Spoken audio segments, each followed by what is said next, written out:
Audrey Scott, and I am the chairman of this luncheon, and I am so happy, so pleased to see the room so full of people honoring our watermen and our seafood industry. Yeah, go ahead.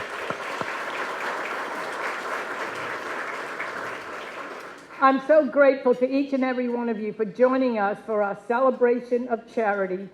It's a pleasure to be with you and to recognize those who go above and beyond in their efforts to serve our community. Sadly, one of our board members is not with us here today. Diana Watermen, who was our treasurer and a loyal and dedicated, hardworking friend and member, passed away last month after a battle with cancer. Diana's fellow board members are wearing red today in honor of her. It was her favorite color. It's a small tribute to her, and we're also wearing a red rose. And I just wanted to express our deep appreciation for all that she did to make this organization thrive. And I want to recognize her husband, who's here today, and express our deepest condolences and sympathy to Barry Watermen. Barry, thank you for being here. We're very, very grateful to you.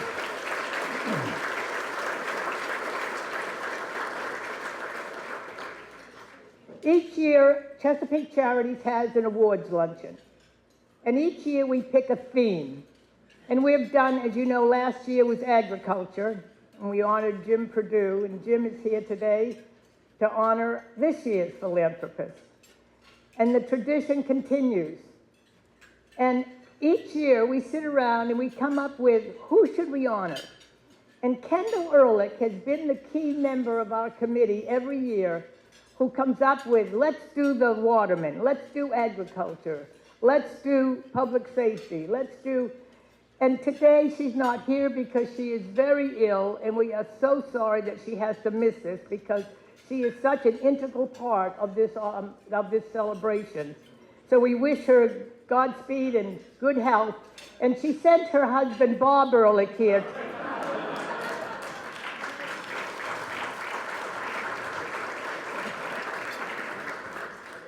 to represent her. I want to thank our sponsors. As all of you know, and many of you have been involved, I'm sure, in charitable events. And we don't make a lot of money from our ticket sales, but we really rely on our sponsors. And this year, the sponsors have been extremely generous. And I would like to just recognize several of the categories. They are all listed in your program. Under the diamond, we have the Elite Income Advisors and the Wills Group. Platinum is K. Hovanian Homes, and gold is HM2 Buck for Hope Foundation. That's Betty Buck, and she's here today. And also the Jacob Sloan Foundation and the Rural Maryland Council, who's also here represented today. I also want to thank Jay Fleming.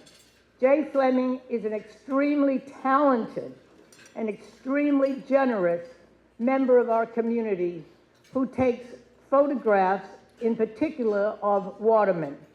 He has dedicated his young life to this profession, and he heard that we were honoring watermen, and he called us, donated this photograph here for an auction or a raffle.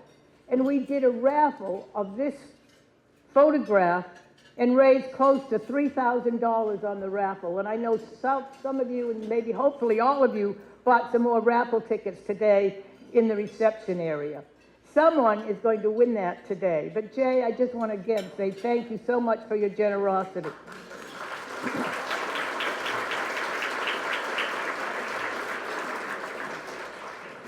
And our community is just thriving and with generous people and people who support our mission.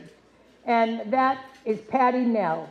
Patty Nell, her middle name is Generous. And she has supported us every single year, but not only us, she supports Bosom Buddies, she supports all of the nonprofits in our community, and there's a lot of them. And she is the owner and proprietor of Kent Island Jewelers. And also, TNT Jewelers joined the fund this year, and we were able to have a pearl pendant and a pearl ring to also raffle. And I know that the Oyster Recovery and the Watermen Association were selling tickets, and we'll be drawing those at the end of today's luncheon. And Patty, I just want to say again, thank you so much to you.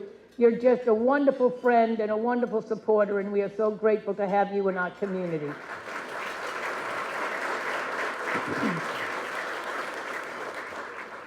Chesapeake Charities, this is our 20th anniversary. Doesn't seem possible, and Linda Cola has been with us that entire time. And believe me, we would not operate without Linda Cola. She is the hardest working, the most innovative, creative, and some days I think there's two of her because she gets so much accomplished for us. But one of the main things she does, we have over 140 nonprofits that we manage. And basically what we do is we write grants for them to make them thrive and to make them successful.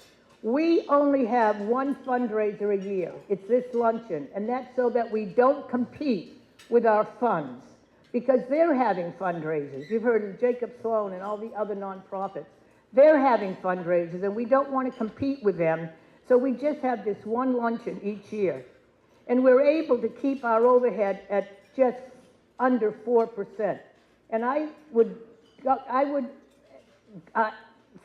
challenge anyone here to find a nonprofit that operates, any foundation that operates at less than 4% overhead.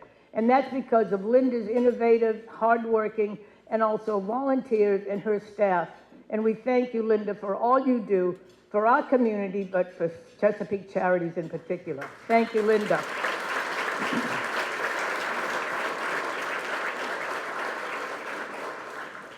In the 20 years that she's been our executive director, she has written grants that have totaled $32 million for our fund. $32 million in grants. That's Linda Cola. And at this time, I would like to ask Linda to please come forward, and she is going to proceed with the award ceremony. Thank you. You cannot buy that kind of PR, let me just say. All right, so Audrey kind of described what we do and how we do it. I'll just tell you one thing of how we're different from other community foundations, because there are many of them here in the state of Maryland, all over the country, and actually all over the world.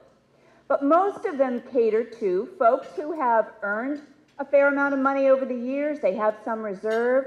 They get a tax benefit and they put it into these foundations, and over time they grant money out to the organizations, the other nonprofits that they believe are doing a good job or provide a service they value. So we kind of got started at the flip side of that equation.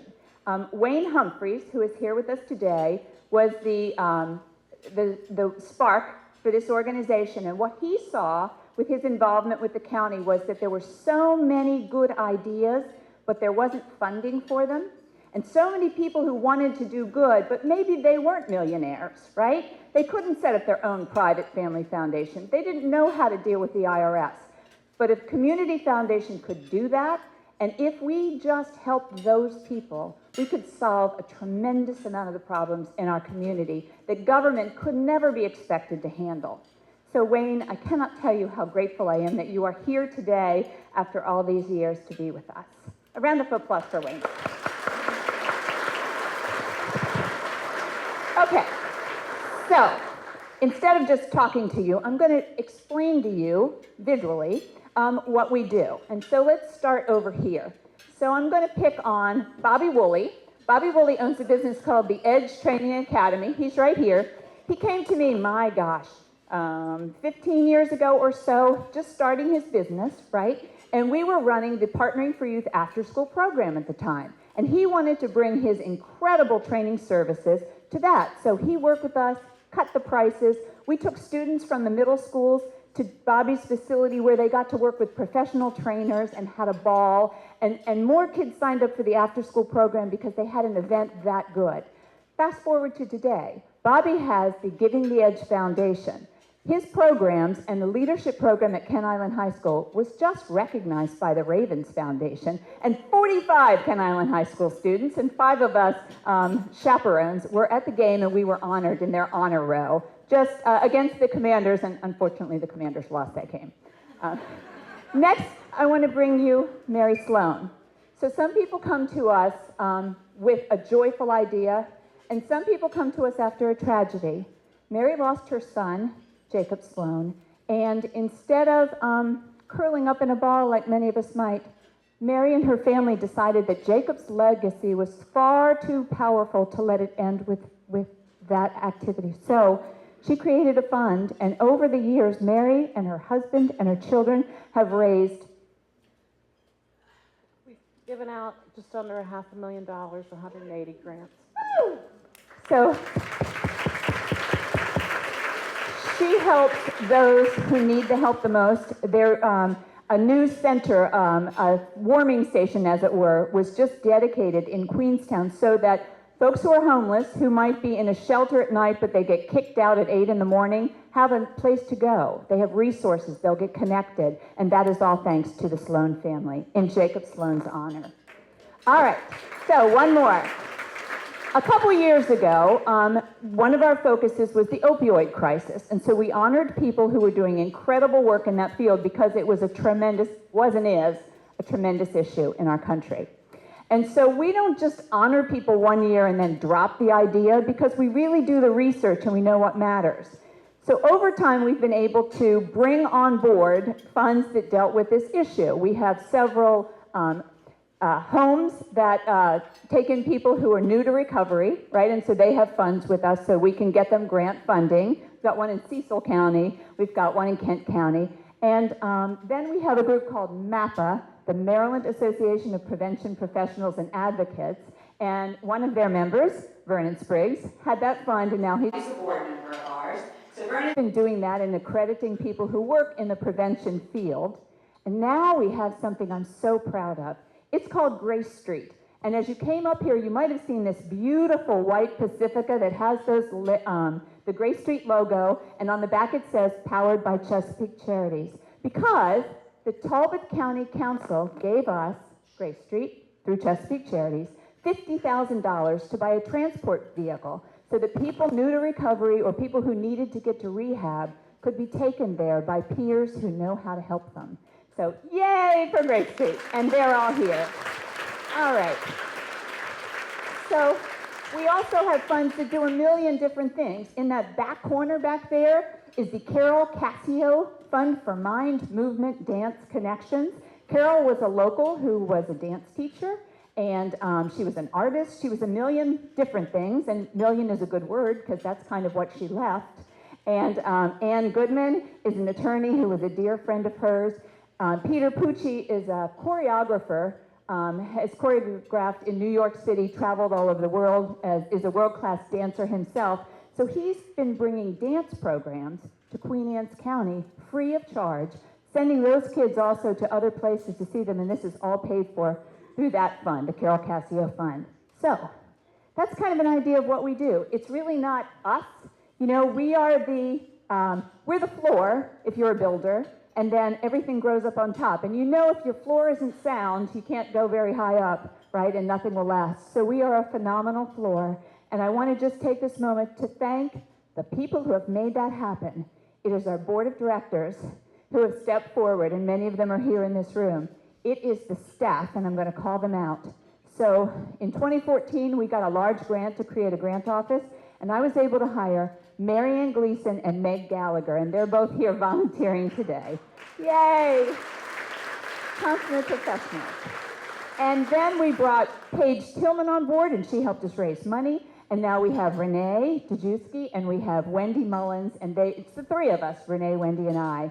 And they do a tremendous amount of work, and I'd just like to give them a round of applause. And now, to get us started with the next phase. So, this is the audience participation part. So, anybody who has battled cancer or is battling cancer, would you just stand up for a minute and just stay standing? Anybody who's battling cancer. Now, anybody in the room who has a loved one or a dear friend who has battled cancer or is battling cancer, please stand up. Right? Look at all the people in the room. Look around. And with that, I'm going to give you Dr. Michael Fisher, who's now coming to the podium to a standing ovation. Woo!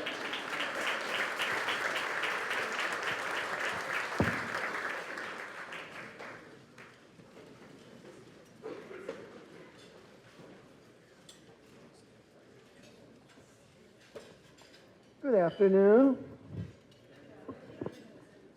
Ms. Chairperson, Linda, Governor Ehrlich, Senator Hershey, Delegates Jacobs and Hutchinson, I believe, are here. Ladies and gentlemen, my name is Michael Fisher. I am a retired gastroenterologist, born in Baltimore, raised in Baltimore County, and I've spent my entire career serving the people of the Eastern Shore. I have the distinct privilege of presenting the Chesapeake Charities Cancer Research Scholarship today. In addition to all the wonderful things that Linda just told you about, Chesapeake Charities has graciously provided this award for a number of years now. And in my mind, it's a unique award because it aims to promote future benefits, not just accomplishments from individuals' past work. This award was open to students pursuing a career in medicine, specifically to those fields of cancer treatment and/or research. There were a number of applicants for this financial award, and as a reviewer, I found it quite difficult to select just one, because frankly, all were impressively well qualified. I'm especially honored to present this award because of my own experience in my entire career learning, preventing, diagnosing, and treating patients afflicted with gastrointestinal cancers.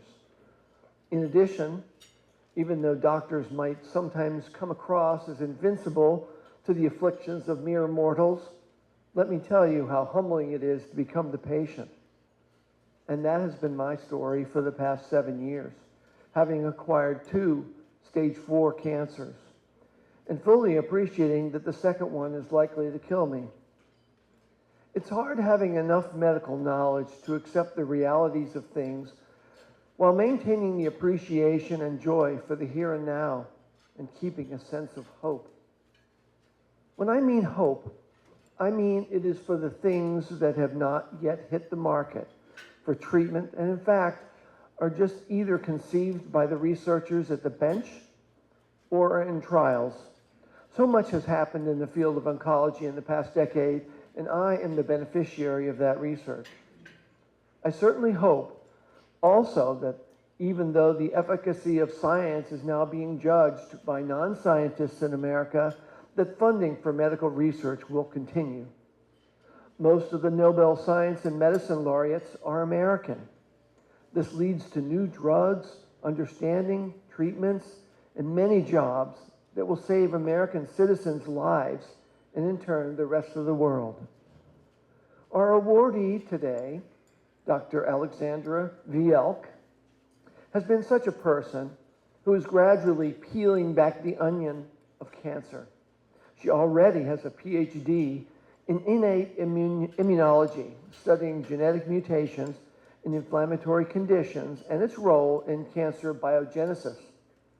She is in her last year of medical school at University of Maryland Medical School, with her emphasis on pathology, discovering that basic research leads to clinical research, which leads to answers for patients like me who need this information when previous therapies fail to give their desired results. She understands this from the heart, as she has lost her mother to metastatic cancer.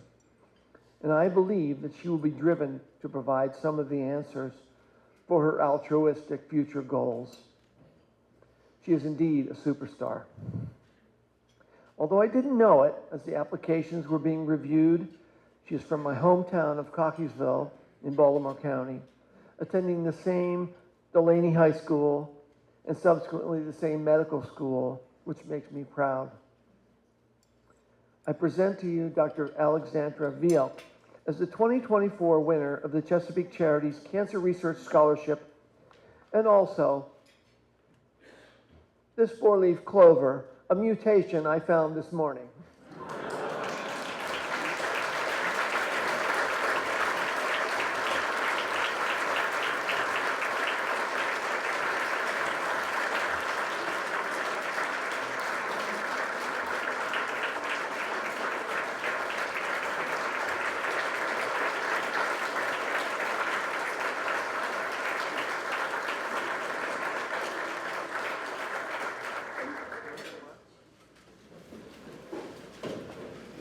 I don't have something prepared, but I would like to just extend a humongous thank you to Dr. Fisher and to everyone here who has made this award possible. I am blown away by just the kindness that I've experienced today meeting all of you and by getting this award. I have no words to explain my gratitude. This means so much to me. Thank you.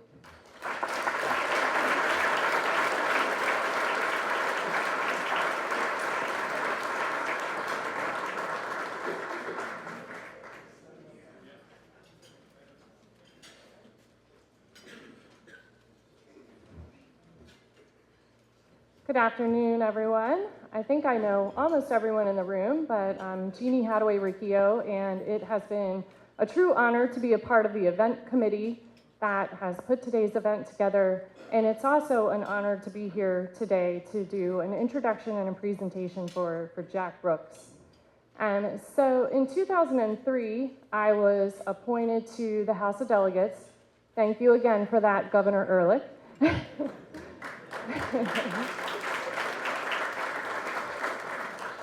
And I was assigned to the Joint Committee on Federal Relations, which is kind of a big deal for an Eastern Shore girl who's a waterman's daughter. And I'll never forget, I was heading to a meeting with Senator Mikulski, and I was supposed to be presenting the state of Maryland's federal priorities to her and other members of the delegation. And I get on the Metro, and I see Jack Brooks. And I was like so surprised because I was used to seeing him on the Eastern Shore, but not on Capitol Hill. And lo and behold, he was also on his way to meet with Senator Barbara Mikulski. And he was presenting some issues of importance for his industry. And so I quickly added H-2B workers to the list of things I was going to share with her. Speaker Bush and President Miller still don't know that that happened, but I'm sure they would be okay with it. But for decades after that, I saw Jack in front of the Maryland House of Delegates in Congress testifying. In fact, we have Lieutenant Governor Boyd Rutherford here today. We have a number of state legislators that are here today, and I guarantee that each of them know Jack because he has testified in their committee. Congressman Harris, you probably have the same experience. He is always present. In fact, speaking of Senator Mikulski, she would have liked to have been here today to help celebrate. But as some of you know, she's a professor of public policy at Johns Hopkins University, and she had a commitment that she couldn't get out of today. But she worked directly with Jack, not only on the H-2B issue that I just mentioned, but on a number of different issues, including some that the industry is still grappling with today.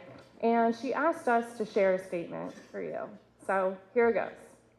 Jack, it comes as no surprise to me that you are being honored by this esteemed community-focused organization. Born in iconic Dorchester County, you and your family have steered J.M. Clayton's for 5 generations. During those years, you faced issues like pollution, loss of habitat, and more recently, COVID. Along with this, there were ever-changing state and federal regulatory entanglements affecting seasonal staffing shortages and the importation of low-quality foreign crab meat. You never give up and you never give in. With your great people skills, you have persisted working with other businesses and working up and down the bay. I was pleased and proud to be a part of your H-2B gang to ensure that Maryland did not lose her most historic and iconic seafood industry. Together, we fought with any number of federal agencies through numerous presidential administrations to ensure that the crab-picking houses up and down the bay got the workers they needed. But while you were fighting for jobs, you always continued to be devoted to neighbor helping neighbor. For you, helping those in need was a Brooks family habit of the heart. Every day, you have worked to make our community and our country a better place. Thank you for all you have done for so many. Senator Barbara McCoskey.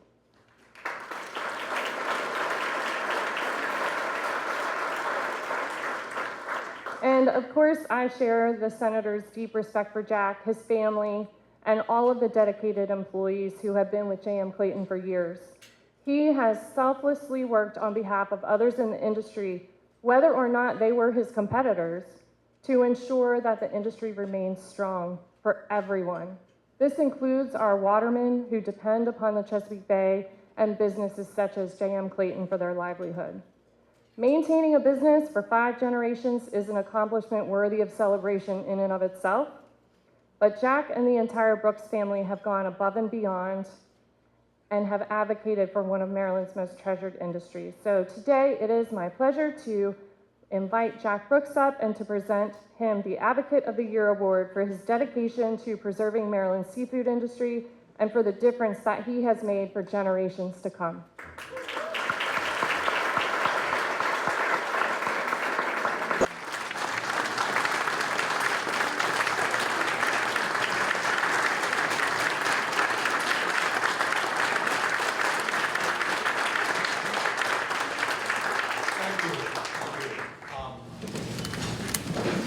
I see so many people I recognize, know, and hadn't seen in a while, and good to be here. Can't believe that I'm getting this honor. When my son Matthew said, Mark's feast date wants your phone number, I said, oh God, what's he getting me into? Mark. But very, very humbled by this award, and to be in such company of the other honorees. I can't begin to say how much I appreciate it. Thank you all. There are so many people in this room and not in this room that every bit is worthy of this award tonight. I guess B in the alphabet, maybe up toward the top. But spent a lot of nights, a lot of days away from home when the kids were little, Matthew and Clay, and but Donnie did a great job. Thank you so much. And we very appreciative of everything. We have had very, very lucky to be in Annapolis and in Washington to have such champions to help us help us get our word out to try to sustain the viability of Maryland seafood in the Chesapeake Bay. Eastern Shore loaded with our good champions, our delegates and senators, and very appreciative of them. Johnny, I met you in Washington, I think was one of my first meetings. I'd never met Johnny before. He was working there, and he said, come on, Jack, I'll show you around. So we went in to see one office. It was a challenging office from Wisconsin, I think, and so he pulls out a 6-pack of 10-ounce Bud for the guy, and I pull out a couple crabs, a couple oysters. They wouldn't let me in the building with a knife to shuck them or to pick them. And, but yeah, it's been quite an experience, and the partnerships we've had with so many people, most everybody in this room, are very, very appreciative, and that's how we get things done. A good friend of mine told me once that you hang together or you hang separately, so that resonated with me, and continues to this day. Jeannie mentioned the visas. That's been a big, big thing. Congressman Harris and our champions, Senator Cardin and Van Hollen, and of course Senator Mikulski. She was just wonderful. Sorry she couldn't be here today, but very good, very kind words. I know I'm forgetting something, but I do appreciate it. Thank you very much. I'm very honored by this award. Thank you.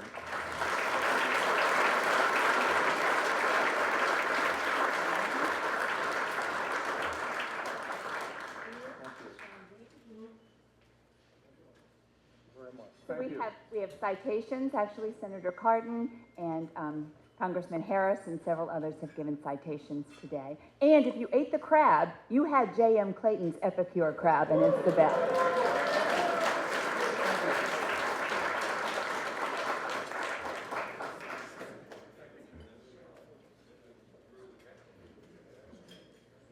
Our next presenter is Governor Bob Ehrlich.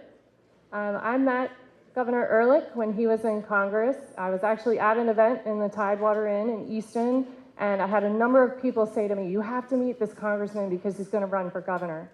And not only did he run for governor, he won.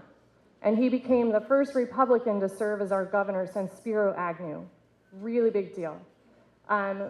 Governor, as the 60th governor of our state, you brought in your 5 pillars, which were absolutely amazing, particularly fiscal responsibility getting restored to the state and the environmental actions that you took, which really contribute to the Chesapeake Bay and overall seafood industry, including the Bay Restoration Act, which was the most significant piece of legislation for the Bay in a generation. So it's a great honor to be in the House of Delegates while you were governor, and we're honored with your presence here today. Please welcome Governor Ehrlich.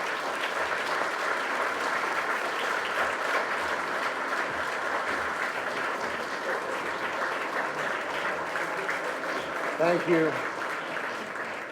Well, my name is Bob, and I used to be in the public sector for a little bit, and I'm here representing Kendall Ehrlich, who is sick, and I've been trying to go around all day getting credit for taking care of her because all I do is get yelled at home, so I'm really happy to be here today. Jeannie, we love you. Thank you. This is sort of a reunion a little bit for me to see so many great friends and people I care about and part of our administration. A little bit of history. It's obviously a pleasure to be here as well. The crab cakes were unbelievable. So when we came into office, obviously the first Republican in 40 years. A lot of the environmental folks in the state were nervous and all that, so we knew we had to do some serious things right away. And the first thing I did was shift smart growth to Audrey Scott, of course, because she's like a dog with a bone, as you all know. It's kind of like Barriano trying to kill a bill or something. It just, she is one of the finest public servants I've ever met. She is a great lady. She is one of my best friends in life. We were so happy she took this cabinet slot. So the first thing I did was the right thing, making Audrey the point person on smart growth. Audrey, we love you very much. And we're all so grateful to you.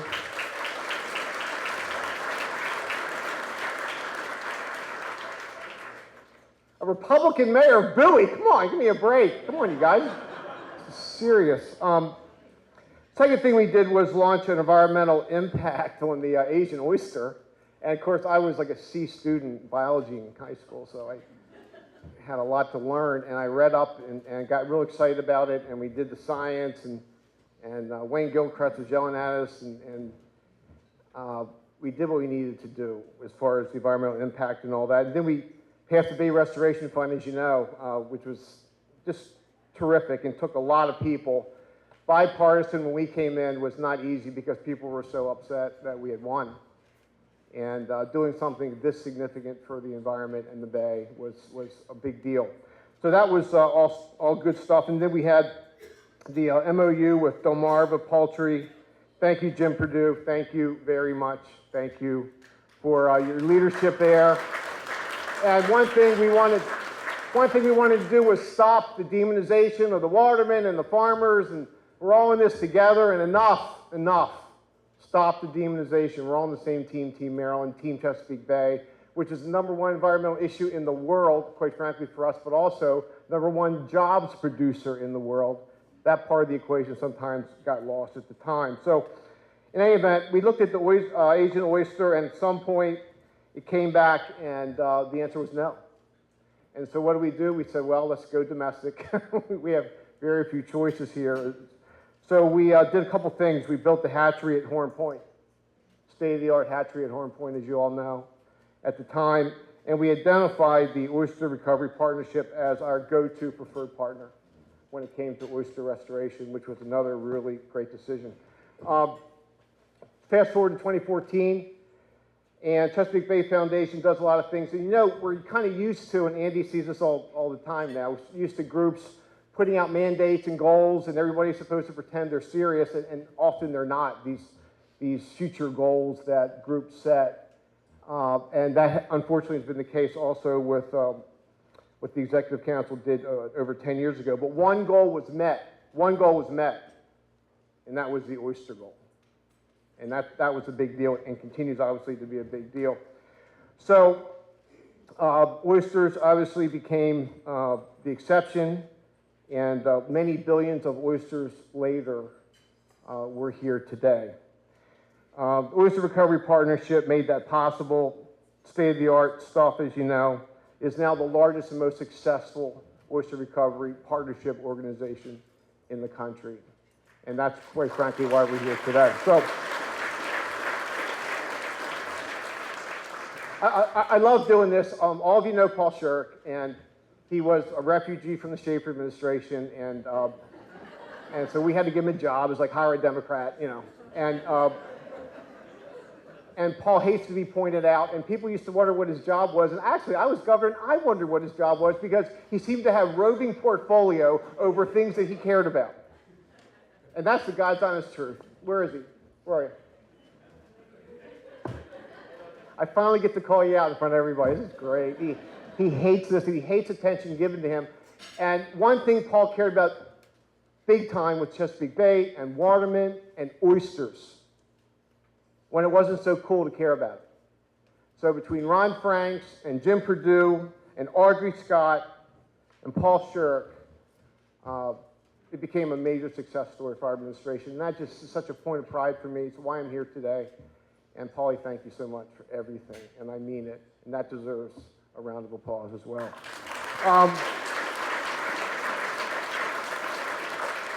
So we're happy to join Chesapeake Charities in doing what this incredible board does. It was just insane. Linda, like kind of like an AA meeting here for a while, going around and anyway. What this organization does is incredible because we come here, we talk, we write checks, but we tend to forget about the tangible impact groups like this have. We go about our daily lives and we forget there are people who wake up every day and their one job is to serve others, to love serving others, and they do it so well. And that's why we're here celebrating today. So the bottom line is this has been an incredible success story, oyster restoration in the Chesapeake Bay. And Ward Slacum is here, and I'm going to call Ward up here in a second. Everybody here knows the number one rule of success in life in any organization, from politics to sports, and that's the leader. The leader sets the tone, the leader sets the agenda, the group, the team, the organization either succeeds or fails as a function of what the leader does. Ward, you've done it. Congratulations. Come on up here.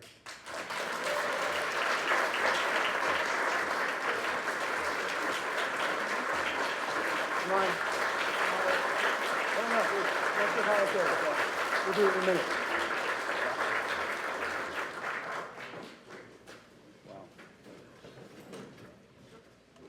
Thank you, Governor Ehrlich, for that. The whole time that you were talking, I'm sitting there going, there's no way I'm going to have to go behind this guy. That was incredible. The other thing that you brought to my attention was I've worked with Paul Shirk for 10 years, and I also had the same questions of what he does. But also, thank you for the introduction and providing the context of where ORP fits into the efforts to restore not just oysters, but the Chesapeake Bay. As I was preparing for the acceptance of this award, I got in my head and I kept thinking, oh, I've got to really come up with this zinger joke that's going to grab everybody's attention. Unfortunately, I had one thought, and it certainly wasn't a good one. But it was to reference how the Ehrlich administration never supported the work of ORP and how ironic it was that you were here presenting this award to us. But, I don't have that much clout and or rapport with Governor Ehrlich, so I knew it wouldn't work. And the fact is, what you just heard, it wouldn't be true. The Ehrlich administration was a strong supporter of ORP. And as a matter of fact, the work of ORP has been supported by all of Maryland's administrations. And it turns out producing and planting more oysters in the Bay is the ultimate nonpartisan subject. Everyone agrees that the seafood industry and the Bay itself benefits from more oysters in the Bay. So I'm humbled here today to accept this award on behalf of the Oyster Recovery Partnership. It is, in its earliest days, ORP started out as a concept. but over time, it quickly became a movement. ORP's mission is a dual mandate: restore the native oyster for the benefits of the Chesapeake Bay ecosystem, and restore the native oyster for the benefits of Maryland's seafood industry. This year, ORP is celebrating 30 years of implementing this mission. Over the course of those 30 years, there have been times when the two objectives in our dual mandate have been at odds. We have learned to overcome those differences by relying on one of ORP's core principles and part of its namesake, the principle that we are better when we work together. Building and nurturing partnership is what allowed ORP to transform a concept into a movement. 30 years ago, in 1994, a group of concerned citizens, watermen, state managers, and politicians came together to discuss their concerns that they had about the future of Maryland oysters. They understood the power of oysters, the importance oysters have to the Chesapeake Bay ecosystem, to Maryland's culture, and to the seafood industry. A plan was developed, and part of that plan was to establish a partnership that could work with constituents and implement ideas to recover the native oyster. That partnership is the Oyster Recovery Partnership. Like I said, I'm humbled to be here. There are a lot of faces that I recognize in here over the time that I've worked on Chesapeake Bay issues, and certainly with the Oyster Recovery Partnership. So we're certainly in good company here. I'd like to recognize some of our partners and ORP supporters that are here in attendance. It's not surprising that we have a 30-year partnership with the state of Maryland. We are fortunate to support the mission to restore the native oyster. As you heard Governor Ehrlich about ORP's role in his administration. I also see the former Secretary of Department of Natural Resources here, Jeannie Hadaway-Riccio, and we worked really closely with you and your staff at the department when you were in office. And as a matter of fact, it was a couple years ago when you and I were on a boat here in Eastern Bay putting in our 10 billionth oyster into the Bay waters. There's also Representative Dave Goshorn, who is the current Assistant Secretary at Department of Natural Resources.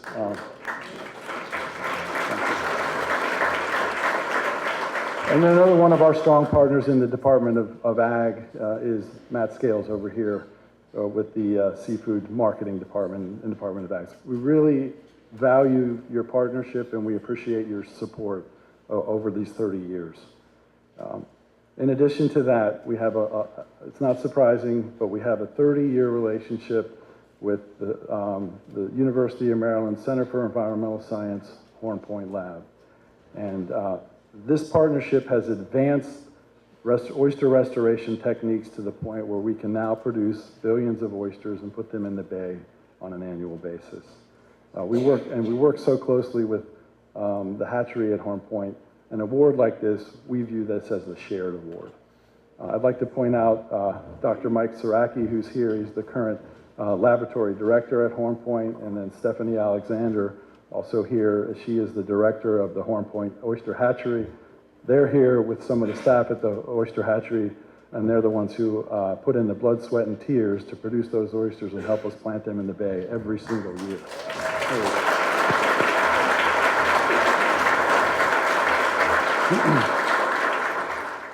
ORP is also supported by so many individuals who volunteer their time. We have many long-term partnerships with Watermen. There are many of the Watermen that I've worked with, not even before my time at ORP, that are in this room, but certainly a lot who are continued partners with ORP and the work that we do. I really appreciate the work that you've done, the support that you've given us over the years. But I'd like to point out that out today that the volunteer of the year, who's going to be honored here tonight, Jeff Harrison, he also volunteers his time as an ORP board member. Congratulations, Jeff. We appreciate you.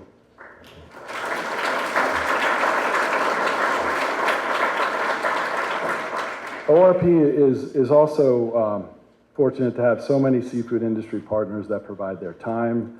They donate seafood for events. They provide and so many other in-kind services. We enjoy a strong partnership with Philip Seafood, also an honoree here tonight through many joint promotions and events. I don't know Steve Phillips personally, but his wife Maxine is a board member at ORP. Congratulations for your award tonight. Thank you for your partnership. In addition, I've also worked with Jack Brooks over the years, and you've always been generous and helpful with your time. Congratulations on your award. I appreciate that. The ORP is also fortunate to be joined today by many of its board of directors. These are the volunteers who provide their knowledge and their time, and also they are the ones who are out in the community advocating for this mission. And many of them are right here. As I said, we also have Jeff Harrison and Maxine Phillips on part of our board. I'd like to thank you for your support and congratulations on this award. This award is really because of the fact that you're there to support Oyster Recovery Partnership all the time. So in the early years, the board of directors of ORP was actually the ones who were putting the oysters in the water. They were putting them by hand. But the ORP of today is nothing like the ORP 30 years ago. But we still adhere to the principles of maintaining partnerships. We are fortunate to have many partners that helped us evolve our approach to support the seafood industry and put more oysters in the water. ORP staff and partners are working daily on campaigns to create awareness for Maryland's oyster industry. We are working with hundreds of restaurants throughout the region on promotions and events. We are also working with those restaurants to ensure that they recycle their oyster shell so we can put that shell back in the bay. Our oyster shell recycling program called the Shell Recycling Alliance has been operational for 14 years. And in that 14 years, we have recovered 330,000 bushels of oyster shell from the restaurant and other partners.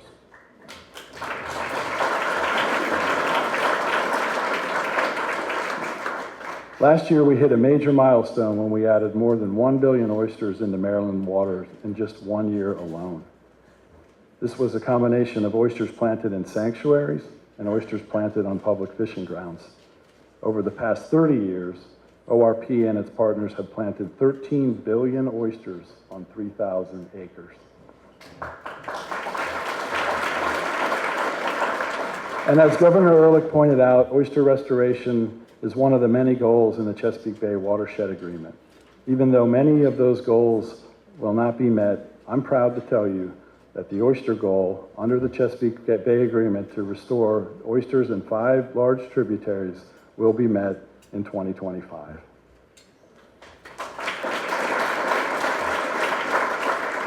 In addition to that, 99% of those oysters that have been restored in that system, they're flourishing. They're doing great. And then finally, to the ORP staff who are here today, the award reflects your hard work and your dedication to ORP's mission. Thank you for what you do, and I appreciate you, and congratulations on this award. On behalf of ORP, its board of directors and partners, I'd like to thank the leadership of the Chesapeake Charities for this award and for allowing us the time today to share our story with you. Thank you.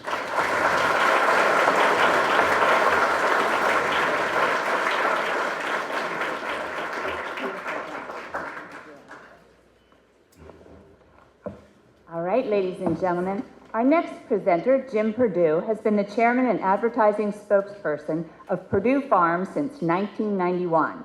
He's a third-generation leader of the company founded by his grandfather in 1920. Please help me welcome Jim Perdue to the stage.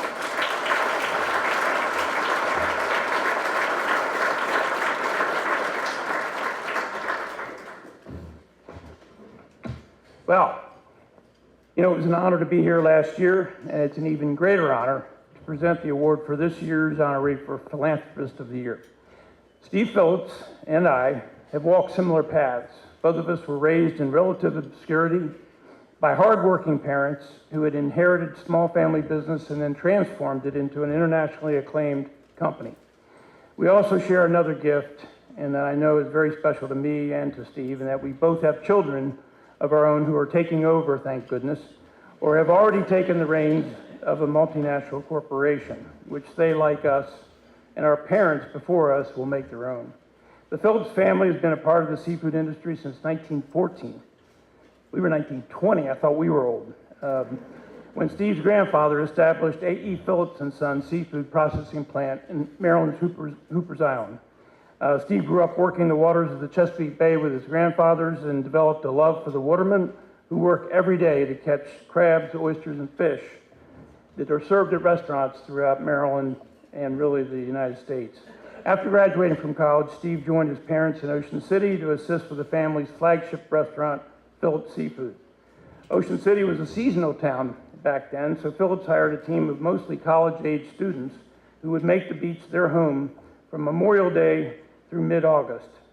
And it was an honor and very lucrative to be a server at Phillips Seafood.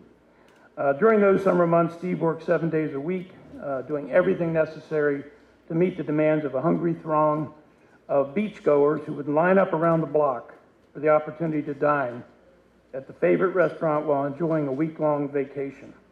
When you're inside a family business, you see the challenges with maintaining the staff and the need in securing the food at reasonable prices so you can maintain the quality standards that the public has gotten used to. Rarely do those of us on the inside get a glimpse of how our family businesses affect other people. For many families in Maryland, having an opportunity to dine at the Phillips Seafood Restaurant in Ocean City was an annual pilgrimage that made the family's vacation complete. We would watch the cars drive up and down the coastal highway, and we waited in line for our turn to be seated. It was fun to sit at the table. There were sewing machine tables, and see all the familiar artwork on the walls, and the food was always fresh and delicious. Fresh local corn, red ripe tomatoes, and the freshest seafood you could find. Steve Phillips and his family provided a tradition for many, many families to enjoy. The family added a second restaurant in North Ocean City, and then Steve, as a visionary entrepreneur, spearheaded the company's expansion into the Baltimore Harbor and Washington, D.C.'s wharf. As the business grew, Phillips Seafood had an ever-growing demand for a year-round supply of fresh crab meat, and there came a time when there simply wasn't enough Maryland crab to meet the demand. Being the determined entrepreneur that Steve is, he went in search of an alternative and found an Asian crab in the Philippines similar to those harvested from the Chesapeake Bay, and this launched a new line of business for Phillips Seafood, and the Asian crab provides a year-round supply of crab meat. Steve's told me stories when we've had dinner in the past of teaching the local watermen there, or the local fishermen, how to make crab traps and how to fish for crabs.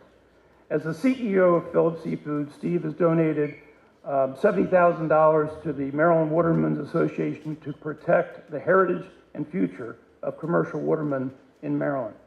Phillips Seafood also provides shell for the Oyster Recovery Partnership to build reefs. And there's one last story, I'd like to tell, which really says a lot about this gentleman.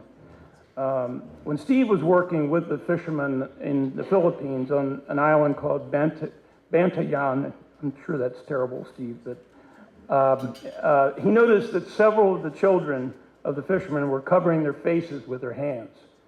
That was because the children had a very high incident rate of cleft palates. So Steve coordinated and paid for an organized trip to take them to the mainland with their mothers to a hospital where the corrective surgeries were performed. And he tells the story of the ferry boat arriving back on Bantayan, where all the villagers gathered to cheer the children disembarking with their wide smiles, no longer needing to hide their faces. This is a great example of people who care when people aren't looking. And now, before we present the award, it's my pleasure to introduce Robert T. Brown to come up and say a few words.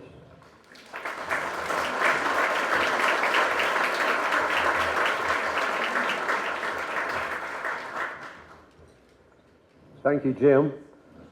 As president of the Maryland Watermen Association, several years ago, I was contacted by Steve Phillips to come to Baltimore and attend a meeting about the reproduction of the male crabs in Maryland.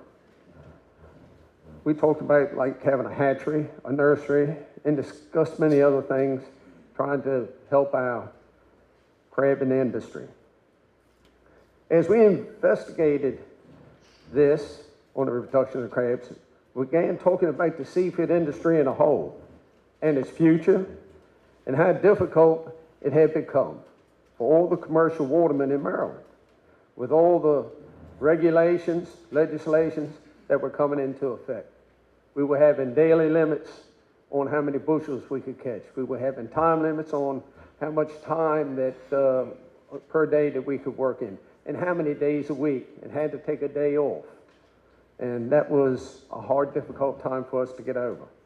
The Maryland Watermen's Association was working through some tough times of itself at that time. Steve started fundraising by offering a donation of $1 for every blue crab margarita sold at all of his restaurants. In addition, when Phillips Seafood celebrated their 100th anniversary, Steve came out with an excellent cookbook, which Steve donated the proceeds to the benefit of the Maryland Watermen's Association. He was always there for us and always giving. Each year, the Phillips Seafood family has donated these proceeds to us, and up to date is over $70,000. These funds have been instrumental in maintaining the nonprofit organization and helping the commercial seafood industry work with Department of Natural Resources and legislation to protect the future of the commercial fisheries. As you have heard before, Steve came from a waterman's family, seafood family, and this has been the way that he shows that he never forgot where he came from, and he never did. My uncle told my father one time I was a little boy on the shore playing with a little speedboat. He says, "Frank, don't let no salt water get on that boy. If it gets in his bloodstream, that'll be the end of him." So, I mean, and Steve's pretty much the same way. He was brought up, he raised in the water, he worked with the commercial fishermen and stuff, worked through the whole seafood process to become into what he is today. I want to thank Steve and the Phillips family seafood for all they have given to the commercial watermen, and continue their success as they move into a new generation. Congratulations, Steve. This is a well-deserved award that you are receiving. Thank you.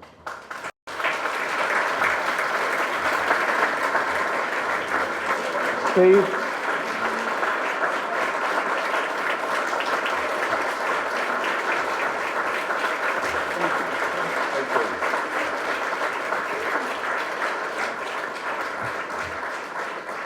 Yeah, I'd like to thank Jim and Robert T. for that. I'm not really a very long speaker, so that's probably a good thing. I do want to say this. I grew up, of course, on the Chesapeake Bay out here.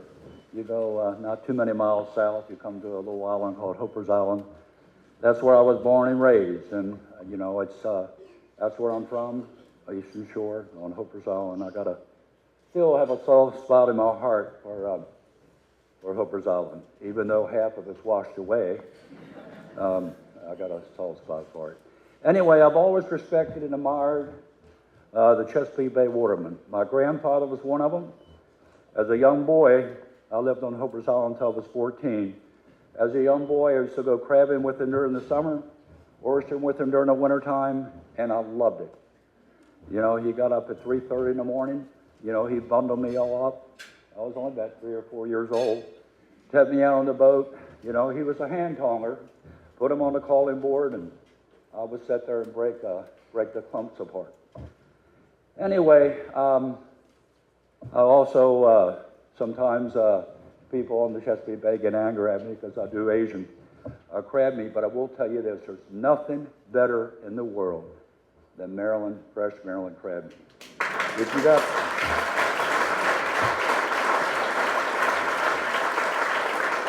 And I do admire this man, Jack Brooks. He's been in business his whole life, his family, and he produces a wonderful product. If you've got a choice between buy mine or buy his, because it's a whole lot better. Unfortunately, just not enough of it, you know. And I know that everybody's working hard to make sure the bay is sustainable. But anyway, thank you very much. It was a real nice honor. I was really shocked and surprised. But anyway, let's all keep that love up for the watermen on the bay. and also, the support of our processors in Maryland. Thank you very much.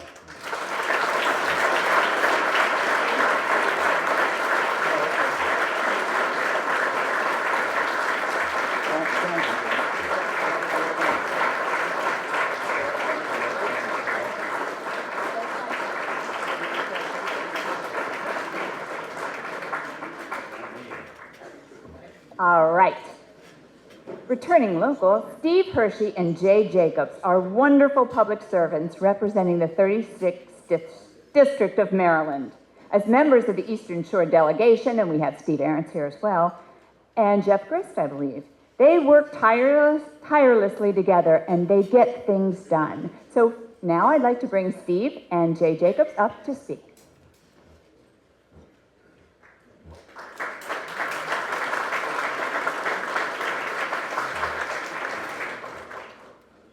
Well, thank you everyone for being here today. It's wonderful. I was sitting there thinking that last year we recognized the farmers, and this year with the Watermen. If you all pay close attention, look at the state seal and you'll find the farmers and the fishermen. So I think it's appropriate that these are the two that should be recognized, and especially back to back, since they play such an important role in this state. For me, I'm fourth generation Waterman. My great-grandfather came from Princess Anne to Rock Hall to Oyster. They always said there weren't any oysters up in the northern bay, but apparently he knew something back then that the rest of them didn't know, because he left Princess Anne to come to Rock Hall. So I'm proud to be standing here, being part of a multi-generation family that's really dedicated to the Chesapeake Bay, and especially the seafood industry. So today I'm here to recognize a special person that spends enormous amount of time, volunteer time, and as you know, many of you in this room that do volunteer work, that if you're any good at it, you get asked by a lot of people. And I'm surprised that Jeff gets to stay home. He's rarely at home because he's out volunteering in one aspect or another of the seafood industry, which is really, if that salt's in your veins, as was said previously, you just can't help yourself. And I know in Jeff's case, he gives a great deal and cares a great deal about this industry and the future of this industry. And many of us actually reach out to Jeff for information, because he's like he's a walking encyclopedia, really, of the oyster industry. And his information is really so important to us, especially as legislators. So I'm going to read some remarks that are prepared for Jeff. As a respected expert in the field, Jeff gives Maryland Watermen a voice and a seat at the table when decisions that affect their livelihoods are being made. His vast knowledge impresses even those who have been in the industry for decades themselves. Jeff has an almost encyclopedic knowledge, that's old school, of regulations affecting the seafood industry, and he can easily explain how things have changed over the past 40 years. And what impact those changes may have on the Watermen's way of life. For more than 10 years, Jeff has been a member of Oyster Futures. I think it started a few years ago, and it led to the Oyster Advisory Commission, and currently serves as president of the Talbot County Watermen's Association, a great organization on the Eastern Shore, does a great job. And as a member of the board, as was mentioned earlier, of Oyster Recovery Partnership. As committed as Jeff is to his work and to preserving the way of life for the Maryland Watermen, Jeff is equally committed to community service. He can be relied upon to help out at a community fundraising, to shuck oysters or steam crabs, or to be part of and be a speaker at public education events in Talbot County. Jeff also is a major force behind Talbot Waterman Appreciation Day at the Chesapeake Bay Maritime Museum in St. Michael. This event attracts thousands of people each year who come away from the event with a greater appreciation for the skill and dedication it takes to earn a living on the water. So, you know, in wrapping it up, personally want to thank Jeff because, like I said, I reach out to him frequently. I'm on the Environment Transportation Committee, my vice chair of the committee and the chair of the Natural Resources Subcommittee. Regina Boyce is here from Baltimore City today to even be part of this, and I think that's fantastic.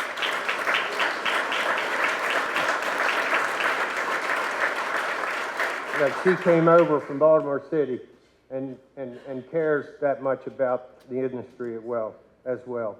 But Jeff is there and answers the phone. He doesn't get excited, which is very unusual for a waterman. And I think that's why we all love him, because we can send him into the fire and he'll come out on the other end without any burns and represents all of us very well. So for these reasons, Chesapeake Charities selected Jeff Harrison to receive the award as Volunteer of the Year. Let's give Jeff a round of applause as he makes his way to the podium.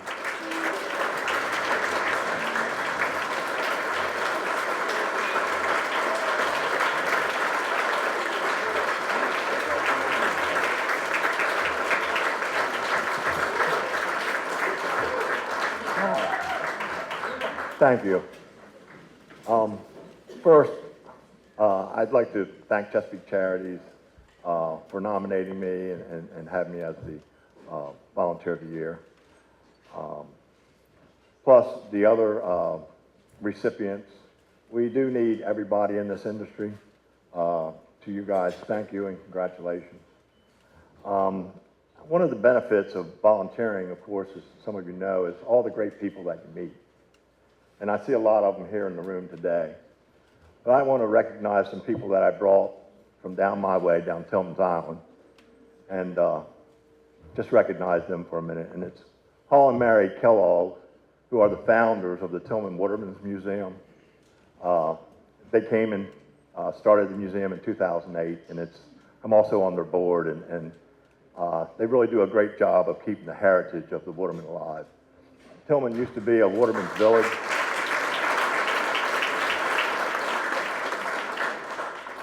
Tillman used to be a waterman's village, but of course, as all the little towns around the bay, it's becoming more of a retirement village.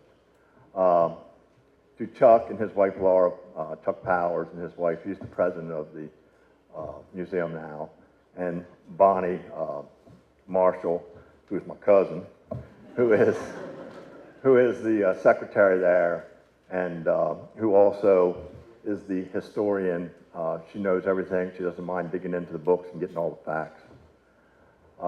Plus we have Jay Fleming sitting with us. Of course, everybody knows Jay. Thanks to him for all of his advocacy for watermen. It's much appreciated. And we actually have a fundraiser this evening that we're going to, where I have volunteered to shuck oysters. So if you get a chance, you might come down at 5:30 at the Tillman Fire Department. Also, Joe Spurry. He's the vice president of the Talbot Watermen Association. We could not do any of the events without him and the Chesapeake Landing and his Bay 100 seafood business. He's there for us doing all of our events. And actually, we're coming over to the Western Shore in January, the Taste of Eastern Shore. If you get a chance, stop in. We'll serve you up some oysters. And then, of course, there's my wife, Robin.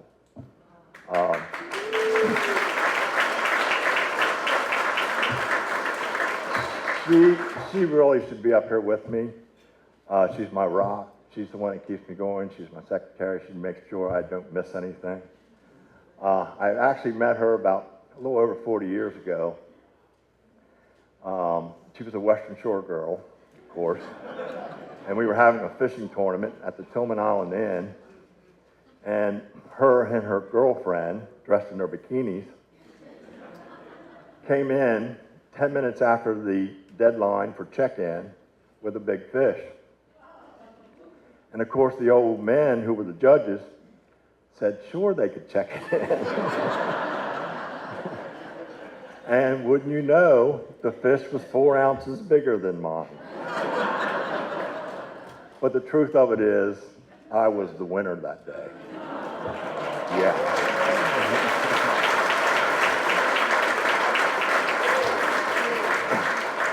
So anyway, the museum houses these paintings from a local artist, Bill Cummings. He's not only an artist, he was also a waterman. And he was a mentor of mine, not the artist mentor, but the waterman mentor. And one of his paintings, it's called The Partners. And I have a print of it in my living room.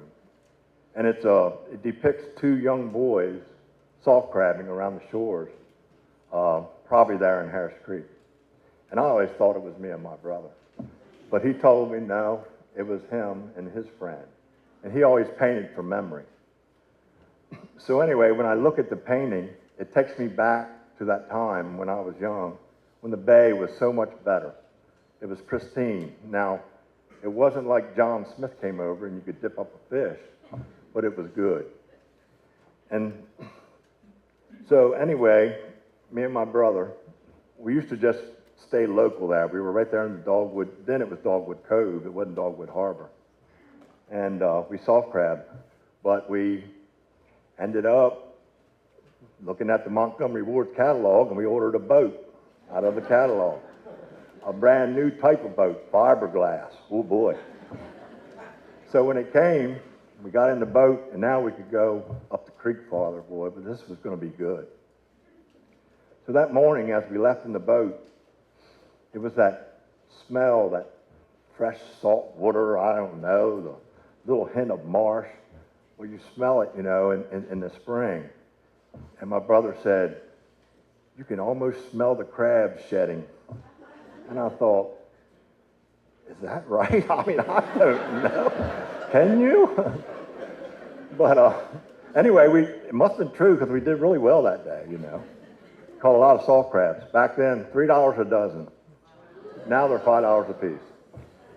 So anyway, going forward, in 2017, I'm still in Dogwood Harbor with my workboat. I'm coming out that morning, and there's that smell. And I think, you know, maybe all this stuff we're doing is working.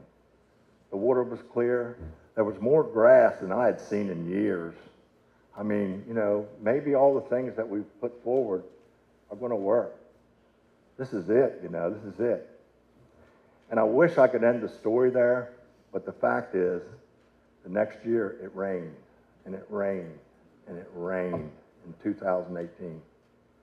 And all that progress we had made went backwards. But it empowered me. It made me know that it's possible. We were there. We were almost there. And so I think with continued work and continuing to do what we do, what all the groups in here have done, that we can get to that point again. I believe it's possible, without a doubt. And so that's why I do what I do. It's for the love of the Chesapeake Bay. So thank you all.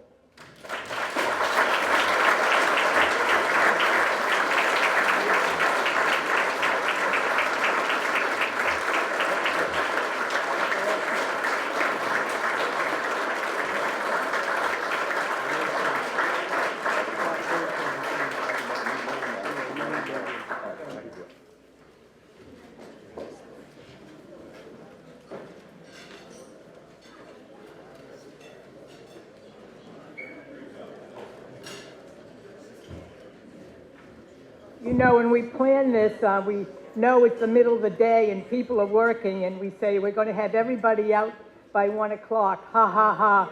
I would not have given up one word of the stories that we heard today. And I thank you all for sharing, our honorees for sharing your stories. They were wonderful. I just wanted to make a few comments and a few more thank yous. I don't know how many of you had the opportunity to have some oysters, but I want to thank Steve Curran from Pro Shuckers Catering, who donated those oysters and the shucking today. Thank you so much. Again, that was a generous offer that just came to us, and it's just been happening over and over again, and it is so rewarding and just so comforting to know that we're all in this together and everyone does their part, and just people are so generous. I also want to say that all of you who had a chance to do the Wheel of Fortune in the other room, that's still an opportunity, there's still some left, but I want to let you know that we were able to collect 32 gift certificates from local businesses and restaurants in the area, and also Bruce Beriano donated Commanders tickets, so they're also on that Wheel of Fortune. I don't know if anyone's won them yet. He says the Commanders are coming back. Anyway, I do want to thank, too, Kathy Kowalski and Doris Kohler for the floral arrangements in the center of each table, and also those oyster tins were donated, I believe, by Jack Brooks. And we thank you very, very much. And whoever birthday is closest today, please feel free to take that little arrangement home with you and enjoy. And we thank you, Jack, for those tins. I know they're collector's items, and especially because they came from you. All right, again, I thank you all so much for coming. This has been a tremendous occasion. It's been extremely gratifying to be part of it. I thank all of our elected officials who are here today, and also thank each and every one of you. And again, congratulations to each one of our awardees. And we'll see you all next year. Thanks a lot.